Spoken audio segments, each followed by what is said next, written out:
ሰላም ጤና ይስጥልኝ የታማኝ መረጃ ቻናል ተከታታዮች በየሰዓቱና በየዕለቱ የሚወጡ የተመረጡ አዳዲስ መረጃዎችን በየ3 ቀን ጠቅለል አድርገን በሳቢ መልኩ የምናቀርብበት የመረጃ ሰዓታችን ደርሷል። አብራችሁን ቆዩን። ቻናላችንን ሰብስክራይብ፣ ሼር እና ላይክ ማድረግ እንዳትረሱ። የባህር በር ጥያቄ የትውልድና የስትራቴጂክ ጥቅም የማስከበር ጥያቄ ነው።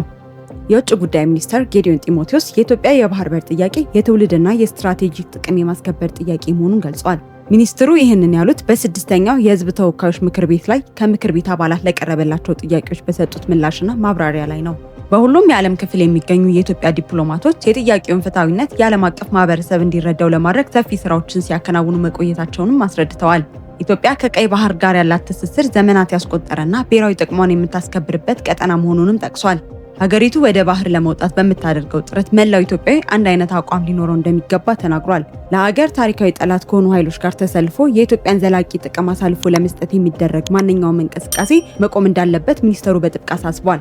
መንግስት የባህር በር ጥያቄ ምላሽ እንዲያገኝ ከተለያዩ የዓለም ሀገራት ስትራቴጂካዊ ስምምነት እያደረገ ነው። ለአብነትም የህንድና የኢትዮጵያ ስትራቴጂካዊ ስምምነት ኢትዮጵያ አስተማማኝ የሆነ የባህር በር እንዲኖራት የሚያስገድድ መሆኑ ታውቋል። በተጨማሪ ሀገራችን በቅርቡ የግብጽ ጎረቤት ከሆነችውና ስትራቴጂክ ቦታ ላይ ከምትገኘው ሞሮኮ ጋር ዘርፈ ብዙ ስምምነቶችን ተፈራርማለች። ይህ ስምምነት ኢትዮጵያ ተከበበች እያሉ ለሚያማሩት ኢትዮጵያ ከባቢ እንጂ ተከባቢ የሆነች እንዳልሆነ ግልጽ ማሳያ ነው። ከ120 ሚሊዮን በላይ ህዝብ ያላት ፈጣን እድገት እያስመዘገበች ያለችው ቀደምቷ ኢትዮጵያ ለዘመናት ባስተዳደረችው ወደ ቀይ ባህር መመለስ የማይቀር ነው። በመሆኑ ትላንት በሴራ ያጣነውን የዛሬው ትውልድ የታሪክ ተወቃሽ እንዳይሆን ጥያቄው እውን እስኪሆን መታገል ግድ ይለናል።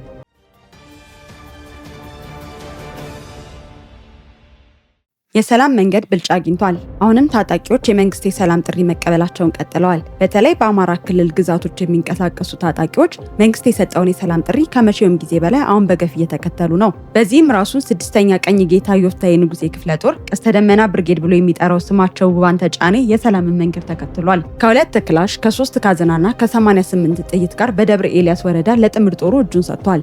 የጫካ ኑሮ ሰለቸኝ፣ የበደልኩትን ህዝብ ይቅርታ ከመጠየቅ በላይ ከወገኔ ጋር ሆኜ ልክሰው ተዘጋጅቻለሁ ብሏል። በተመሳሳይ በሰሜን ወሎ ዞን አንጎተ ወረዳ ሲንቀሳቀሱ የነበሩ የጃውሳ አባላት በሰላም እጃቸውን ለመንግስት ሰጥተዋል። በተሳሳተ ፕሮፓጋንዳ ወደ ጫካ ገብተን ህዝባችንን በድለናል ያሉት ታጣቂዎች ሙሉ ትጥቅ ይዘው ነው የሰላምን መንገድ የተከተሉት። ሌሎች ታጥቀው በጫካ የሚንቀሳቀሱ የታጠቁ ኃይሎች የሰላም ጥሪ በመቀበል በሰላማዊ መንገድ እጃቸውን እንዲሰጡ ጥረት እንደሚያደርጉም ገልጸዋል። በመንግስት ወደ ሰፊነትና ለሰላም ቅድሚያ በመስጠት የተደረጉ የሰላም ስምምነቶች ትልቅ እረፍትን ፈጥረዋል። ማስረሻ ሰጤ፣ ጃልሰኒና ጌታቸው ረዳ ከነበሩበት በዘር የተደራጀ ናርኪሲዝም በድርድር ወደ ኢትዮጵያዊ ጎራ መቀላቀላቸው ከማንም በላይ ራሳቸውን ጠቅመዋል። ከዛም በላይ የፋኖ የሸኒና የትነግ ቡድን አከርካሪው እንዲመታና ኢትዮጵያዊ አንድነት እንዲያሸንፍ አስችሏል። ባንዳና ባዳ ያፈረበት ማርሽ ቀያሪ ክስተት ሆኖ በታሪክ ተመዝግቧል። በሰላም መንገድ ዜጎች እረፍት ያገኛሉ፣ ከእንግልት ይድናሉ። ልዩነትን በድርድር በምክክር በመፍታት የሰለጠነ ማህበረሰብ ማፍራት ይቻላል። ለሀገር እድገትና ለህዝብ አብሮነት በጋራ መስራትና ታላቋን ኢትዮጵያ የመገንባት ሂደት ከሰላም ነው የሚጀምረው። በተቃራኒው የሰላምን መንገድ አንከተልም ባሉ የጸረ ሰላም ኃይሎች ላይ ደጀኑ ሰራዊታችን የማያዳግም እርምጃ እየወሰደ ነው። ባሳለፍነው ሳምንት በሰሜን ሸዋ ዞን መርሃ ቤቴ ወረዳ ገጠር ቀበሌዎችና አዋሳኝ ወረዳዎች የተወሰደው እርምጃ የዚህ አንድ አካል ነው። አካባቢው ላይ ጨለማን ተገን በማድረግ ህዝብን በመዝረፍ በማፈንና ሰላም በመንሳት ላይ በተሰማራው ጽንፈኛ ቡድን ላይ ሰራዊቱ የማያዳግም እርምጃ ወስዷል። በእርምጃውም ጽንፈኛው ሲጠቀምበት የነበረ መሳሪያና ተተኳሽ መያዝ ተችሏል። በተመሳሳይ በዋግምራ ዞን በጋዝ ጊቢላ ወረዳ ህዝቡን ሲዘርፉና ሲያግቱ የቆዩ የጃውሳ ቡድን አባላት ላይ እርምጃ ተወስዷል። በእርምጃዎችም በርካቶችን ሲደመስስ ገሚሱ ከነያዘው መሳሪያ በቁጥጥር ስር ውሏል። በተጨማሪ ቡድኑ ዘርፎ ሲገለገልባቸው የቆዩ 2 አይሱዙ ተሽከርካሪዎችን ማስመለስ ተችሏል።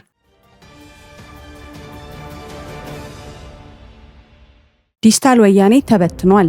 ህወሓት ዲጂታል ወያኔ በሚል ስያሜ ከ50 ዓመት በላይ አደራጅታ አሰማርታቸው የነበሩት የሚዲያ ሰራዊቶች አሁን ላይ ሙሉ በሙሉ መፍረሳቸው ታውቋል። አንዳንዶቹ ከድተው ገሚሶቹ ህዝባቸውን ይቅርታ እየጠየቁ ወደ ግል ህይወታቸው መግባታቸውንም ሰምተናል። ህወሓት ሚዲያውን ያደራጀው በሚቃወሙት ላይ የስም ማጥፋት ተግባር ለመፈጸምና የራሱን የፖለቲካ ጥቅም የሚያስፈጽምለትን አጀንዳ ለማሰራጨት በማለም ነው። የህወሓት አጀንዳ ለትግራይ ህዝብ ሞትን የሚያመጣ መሆኑን የተረዱ አባላት በመጨረሻም ከስብስቡ ወጥተው አልቀዋል።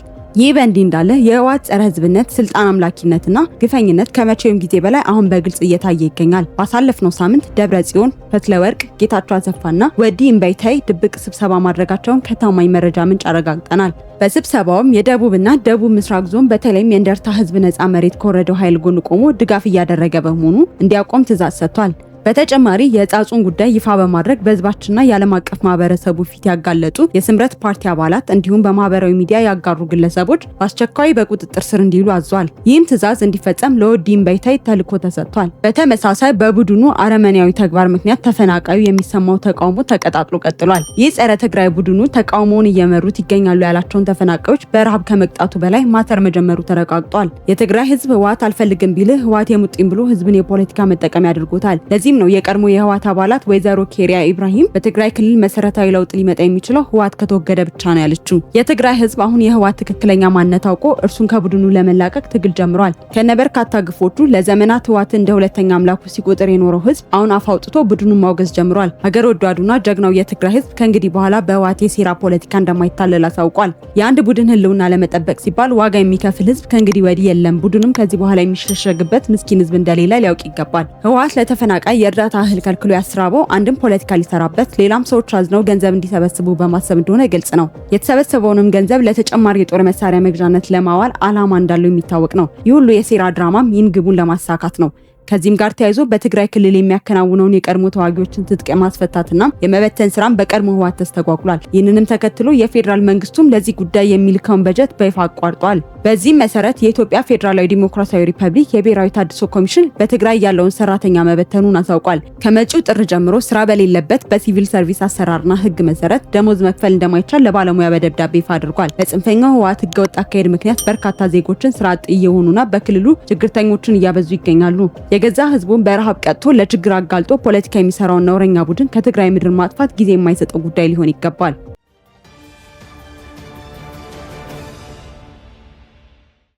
ጌታቸው ረዳ ስለ ህወሓት ያጋለጠው ሚስጥር። የጠቅላይ ሚኒስተሩ የምስራቅ አፍሪካ ጉዳዮች አማካሪ አቶ ጌታቸው ረዳ ከኤንቢሲ ኢትዮጵያ ጋር በነበራቸው ቆይታ ያልተሰሙ የህወሓት ሚስጥሮችን አጋልጧል። በሰሜኑ ጦርነት ወቅት ጀዋር መሐመድ በእስር ቤት ሆኖ በድብቅ በስልክ ከቀድሞ የህወሓት አመራሮች ጋር ሲገናኝ እንደነበር ጌታቸው ገልጿል። ለዘመናት የኦሮሞን ህዝብ ሲጨቁን ለነበረው አገዛዝ ስልክ እየደወለ የትግል አቅጣጫ እንደሚሰጥ ጌታቸው በዝርዝር ገልጿል። ጀዋር ህወሓት ወደ ስልጣን ተመልሶ ይመጣል፣ እኔም ከስር ወጥቼ ስልጣን ይዛለሁ የሚል ቅዠት ላይ እንደነበረም ከዚህ መረጃ መረዳት ይቻላል። አቶ ጌታቸው ረዳ የሰሜኑ ጦርነት ከመጀመሩ በፊት ጠቅላይ ሚኒስተር ዶክተር አብይ ጦርነት ውስጥ ከገባን ሻዕቢያ ይጠቀምብናል፣ ልናስቆመው አንችልም ሲሉ መምከራቸውን ገልጸዋል። ይህ ከመሆኑ በፊት ልዩነታችንን አቻችለን ብንሰራ ነው የሚያዋጣን ብለው ጦርነቱ እንዳይጀምር ጥረው እንደነበረም አንስተዋል። ግን ማንም የተቀበለው አልነበረም። እምቢ ያልነው ከዛ ቀጥቅጦ አሸነፈን ሲሉ አቶ ጌታቸው ረዳ ተናግረዋል። አሁንም የህወሓት አመራሮች አዲስ አበባ እንገባለን በሚል ጦርነት ለማስነሳት እየቆሰቆሱ መሆናቸውንና ይህም የማይቻል እንደሆነ አንስተዋል። በትግራይ ህዝብ ላይ የተፈጸመው ጄኖሳይድ 76 በመቶ በሻዕቢያና 24 በመቶ በፋኖ ነው የተፈጸመው በማለትም ተናግረዋል። ጦርነቱን ተገን አድርገው ትግራይ ውስጥ የግል ሽፍታዎች ጭምር እንደገቡና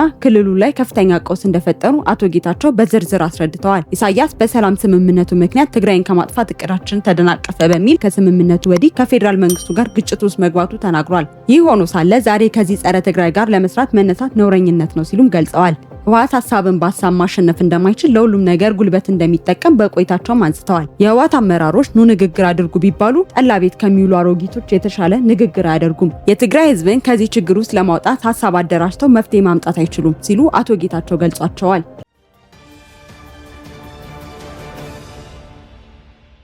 የፋኖ ታጣቂ የእርስ በርስ ውጊያ ውስጥ ገብቷል። ጽንፈኛው አሁንም እርስ በርስ እየተገዳደለና የመከላከያን ስራ እያቀለለ ነው። ከሰሞኑ በሸዋ አካባቢ የሚንቀሳቀሱ ታጣቂዎች መሃል ከፍተኛ ውጊያ ተከፍቷል። የቡድኑ መሪ የነበረው አዛውንቱ ተስፋዬ መካሻ ከ500 በላይ ታጣቂዎች ጋር መንገድ በማንሳት በሰራዊቱ እርምጃ እንዲወገድ መሆኑን ተከትሎ ነው ውጊያው የተጀመረው። ተስፋዬና በርካታ ታጣቂዎች በድሮን እንዲሞቱ ያደረጉትና መከታው ማሞናቸው በሚል የተነሳው ግብግብ ተስፋፍቶ በአካባቢው የሚንቀሳቀሱ ታጣቂዎችን አጋድሏል። ታጣቂው እርስ በርስ መተኳኮስ እንደጀመረና ከሁለቱም በኩል በርካታ ታጣቂዎች እየሞቱ መሆኑን ከአካባቢው የሚወጡ መረጃዎች ያሳያሉ። በተመሳሳይ በመከታው ማሞና በደሳሌን ሲያስበው ሸዋ መካከል ያለው ውጥረት ከሯል። ከሰሞኑም በመከታው ማሞ ጥቆማ በርካታ አመራርና ታጣቂውን ያጣው ደሳሌን መከታውን ከነነብሱ ማርከው እንዲያመጡለት ለታጣቂው ትዕዛዝ ሰጥቷል። ወጥቷል። ከዚህም በፊት ሁለቱ ባላንጣዎች በሚያደርጉት ጦርነት ታጣቂው ሲረግፍ ቆይቷል። ይህንንም ሽሽት ታጣቂዎች ወደ ህብረተሰቡ ተቀላቅለዋል። በተያዘ መረጃ ዘመነ ካሴ፣ ሀብቴ ወልዴ፣ ደሳለኝ ሲያስበው ሸዋና ምሬ ወዳጆ ከወያኔ ጋር ጋብቻ መፈጸማቸውን ተከትሎ በርካታ የቡድኑ ታጣቂዎች ተቃውሞ እያሰሙ ነው። በዚህም በቡድኑ ውስጥ አሉ የሚባሉ መሪዎች ጭምር ከወያኔ ጋር ያበረ አደረጃጀት ጠላቴ ነው በማለት ቡድኑ ላይ ክህደት እየፈጸሙ ወደ ህብረተሰቡ መቀላቀል ጀምረዋል። ሁለቱ የጥፋት ኃይሎች በህዝብ ላይ የሞት ድግስ ሊደግሱ እየተንቀሳቀሱ ከመሆኑ ጋር ተያይዞ ከቡድኑ የወጣ አባላት ጥምረቱን ለመታገል መወሰናቸውን ሰምተናል። በተጨማሪም ያስረስ ማረን ትክክለኛ ፋኖች እኛ ነን ብሎ ወደ አፍሪካ ህብረትና ኢጋድ መደወል መረጃ ማውጣቱን ተከትሎ ታጣቂው ተቃውሞ አሰምቷል። እናንተም ተደራድራችሁ እኛ ሜዳ ላይ ከመቅረታችን በፊት ቢያንስ በትግል ስም ከውጪ በተላኩ በርካታ ዶላሮችና ከህዝብ በተዘረፈው ገንዘብ በዩጋንዳና በተለያዩ ከተሞች ከገነቧቸው ህንፃዎች የተረፈውን ገንዘብ አካፍሉን ሲሉ በድፍረት ታጣቂዎች አመራሮቻቸውን እየሞገቱ ይገኛል። በዚህም ምክንያት የውስጥ አለመግባባት ጠፍቶት የማያውቀው የጃውሳው መንደር ከፍተኛ ውጥረት መግባቱ ተሰምቷል። ህወሓትም ታምር ይሰራልኛል ብሎ ተስፋ የሰነቀበት ጽንፈኛው ኃይል ያቀደው ሳይሳካና የጀመረው እንቅስቃሴ ሳይሰምር መንገድ ላይ ቀርቷል። በተመሳሳይ የጎጃሙ ዘመነ ካሴ ከመቀሌ ሕክምና ጨርሶ ከወጣ በኋላ ወደ ሱዳን ተሻግሮ መግለጫ ከመላክ ውጭ በስሩ የነበሩት ታጣቂዎችን አሳጥቶታል። ተመልሶ ለመግባት በድንበር ላይ እንደተቸገረ ታውቋል። በዚህም በህዝብ ሀብት ኡጋንዳ ላይ የጀመረው ኢንቨስትመንቶች ለማየት እንዲያመቸው ፓስፖርቱን ለማደስ ወደ አስመራ መጓዙ ተሰምቷል። ይህ በእንዲህ እንዳለ የአማራ ህዝብ ባለፉት ዓመት እታገላለሁ ብሎ ጫካ በገባውን ጽንፈኛ ቡድን የደረሰበት መከራ ከመጠን አልፏል። ከብዙ በጥቂቱ ለማንሳት የኢትዮጵያ መምህራን ማህበር በፋኖ ታጣቂዎች ባለፉት 2 ዓመታት 170 መምህራን መገደላቸውን ባወጣው መረጃ ይፋ አድርጓል። ጽንፈኛው ፋኖ አሁን ባገኘው አጋጣሚ እየተሽለኮለከ ህዝብን እያጠቃ ይገኛል። ከቀናት በፊትም በምስራቅ ጎጃም ዞን ደብረ ኤልያስ ወረዳ የሚንቀሳቀሰው የጽንፈኛው ክንፍ ለመንግስት መረጃ ታቀብላላችሁ በሚል 3 ሰላማዊ የቀን ሰራተኛ ገድሏል።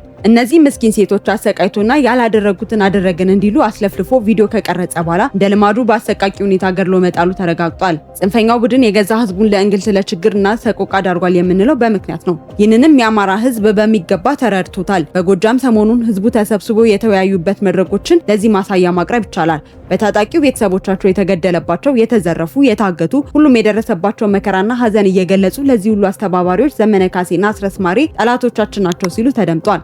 አሁንም ታጣቂዎቹ ለህዝብ የሚያስቡ ከሆነ ለሰላምና ለእርቅ እጃቸውን መዘርጋት እንደሚገባቸው ተናግረዋል። ሰላሙን ለማስፈን ዝግጁ እንደሆነ ተገልጿል። የዛሬው የ3 ቀን መረጃዎቻችን እነዚህን ይመስላሉ። በቀጣይ ወቅታዊ ታማኝ መረጃዎች እንዲደርሷችሁ ቻናላችንን ሰብስክራይብ ማድረግ እንዳትረሱ።